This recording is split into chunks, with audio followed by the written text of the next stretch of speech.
We come here tonight to celebrate this odd visit about which we have just heard.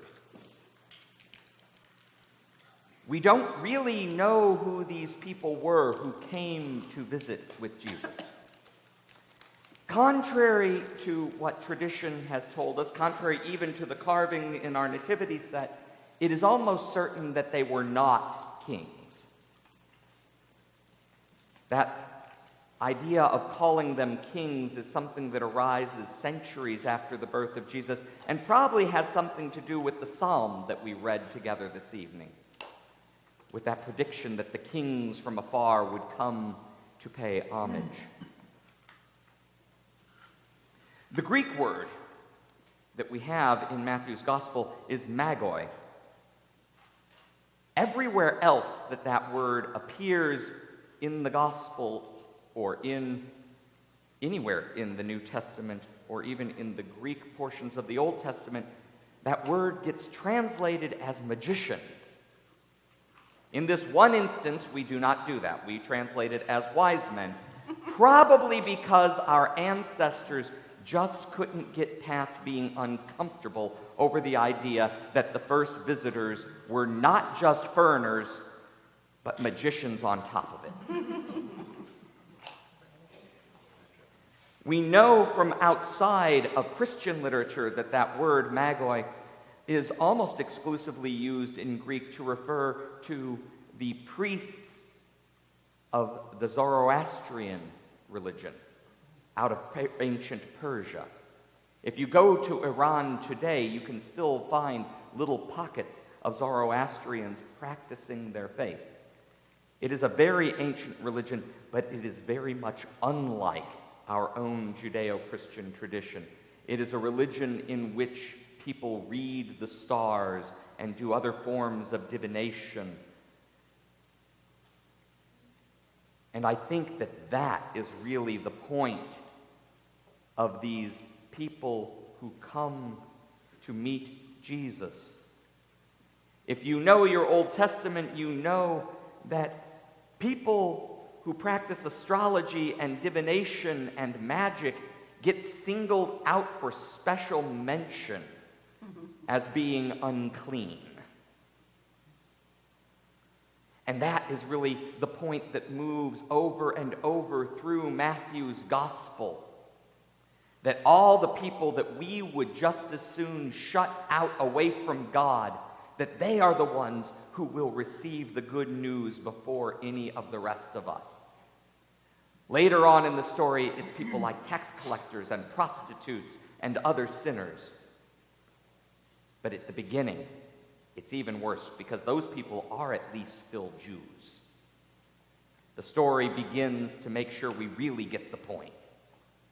A bunch of foreigners practicing horrible, blaspheming religions, and they're the ones who show up. In Matthew's gospel, there are no angels and shepherds. That's Luke's version of the story. In Matthew, Jesus is born, and then these wise guys from somewhere in the east show up.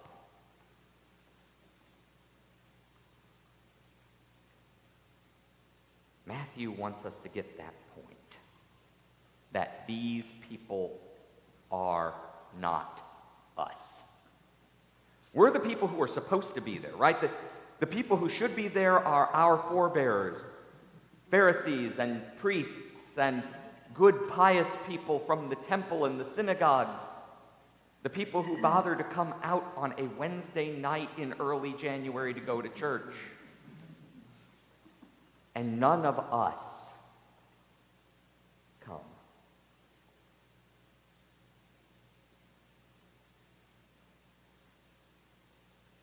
We're also not sure when they come. It's almost certain to be well after the birth narrative. Matthew certainly says this is after Jesus has been born. And in fact, Matthew puts them in a house somewhere, which means that Mary and Joseph have to have had enough time to find such a place to have taken up residence.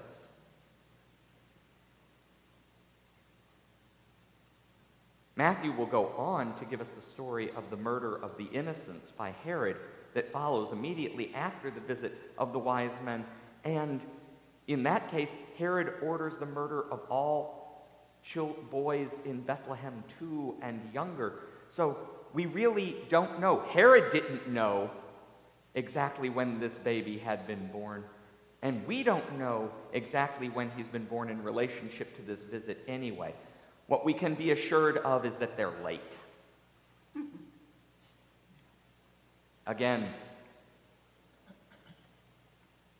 God comes and is made manifest not only to the foreigners, not only the practitioners of the wrong religion, but to the people who can't have their act together like all of us, the people who don't show up for work on time and don't show up to church on time, and who can't be depended upon for anything because they're wandering around out there staring up at the skies, for heaven's sake.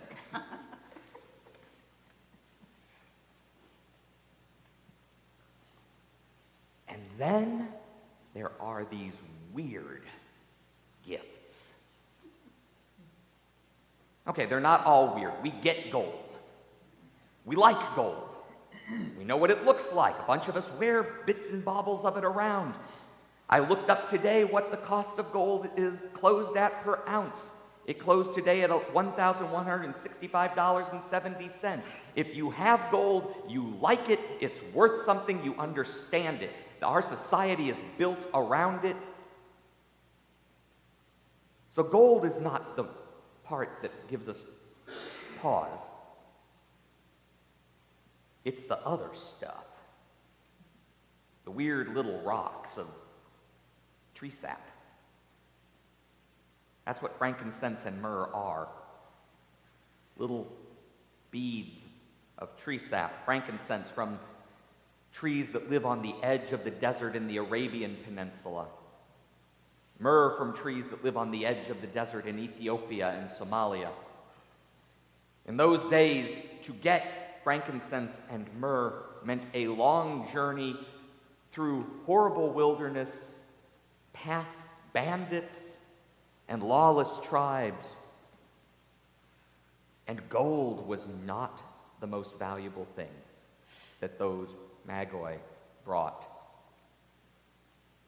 Depending on which scholars you consult, frankincense might have been worth up to 7 times per ounce what gold was. Today that would make it $8,160 per ounce. Myrrh was worth up to 10 times what gold was. $11,657 per ounce. I'll tell you it's not worth that today. We can get a pound of it, either one, for about $30. So for us, it's weird that they would travel to bring him these little bits of dried sap. But for them, it's one of the most lavish things they could have given him, far more lavish than just that yellow metal that we like to build our lives around today. Now, frankincense and myrrh had a lot of uses. They were used then, as they are now, to be burned as incense in temples of all religions that existed at that time, from the temple in Jerusalem to all of the various pagan temples. But they had other uses. Frankincense and myrrh are medicines. We know now that mixing the two together is one of the most powerful antimicrobial cocktails you could put together. And that burning frankincense has psychosomatic effects on us and is actually a rather good treatment for depression, for anxiety, and for a whole host of other psychological illnesses.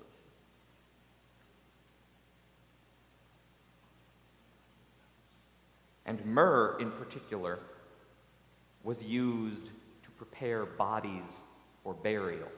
It was part of the mummification process in ancient Egypt. It was part of the process in most cultures back then because it was a really good way of helping to cover up the smell. of decaying flesh.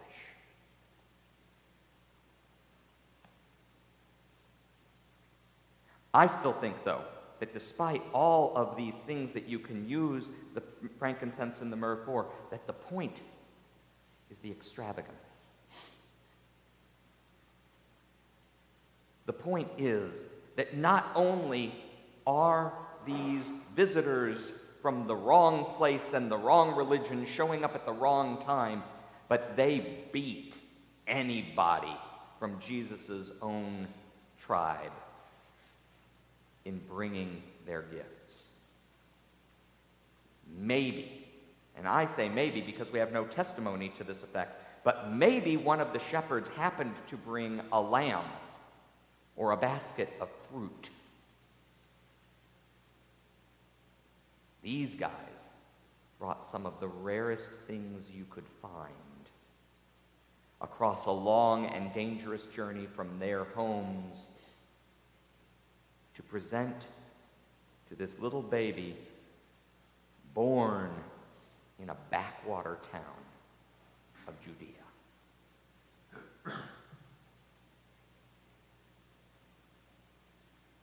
So what do we do then with this story? We who are clearly not the Magoi, but rather the ones whose consciences are meant to be pricked by the story. And I think the secret to all of that, the secret that was guiding Matthew, is found in the lesson we heard from Isaiah this morning. Being chosen people, whether that means the Jews as a chosen people, or whether it means we who have been baptized into the church, into Christ's own body, being part of a chosen people means being sent to be a light to the nations. And that includes all of the people who are of the wrong type, especially those who are of the wrong type, from the wrong places, with the wrong religions, and the wrong sense of timing, and the odd sense of giving gifts.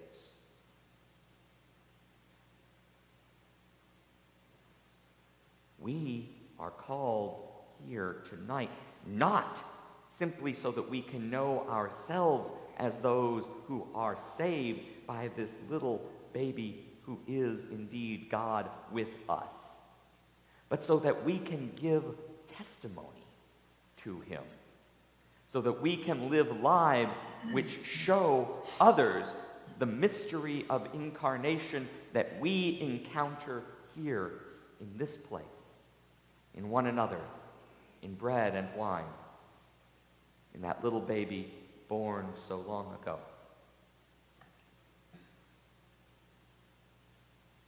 We are to be as lavish with our lives towards God as God is towards us.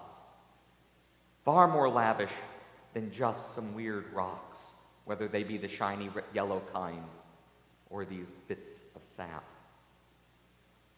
But lavish with lives that love, that risk, that are willing to go out and be the testimony that Christ asks of us.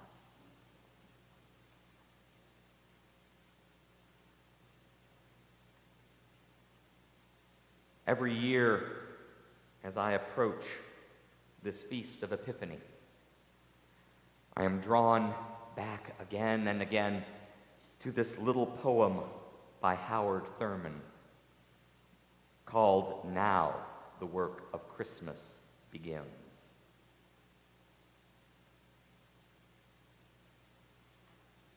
When the song of the angels is stilled, when the star in the sky is gone, when the kings and princes are home, when the shepherds are back with their flocks, the work of Christmas begins. To find the lost, to heal the broken, to feed the hungry, to release the prisoner, to rebuild the nations, to bring peace among the people, to make music in the heart.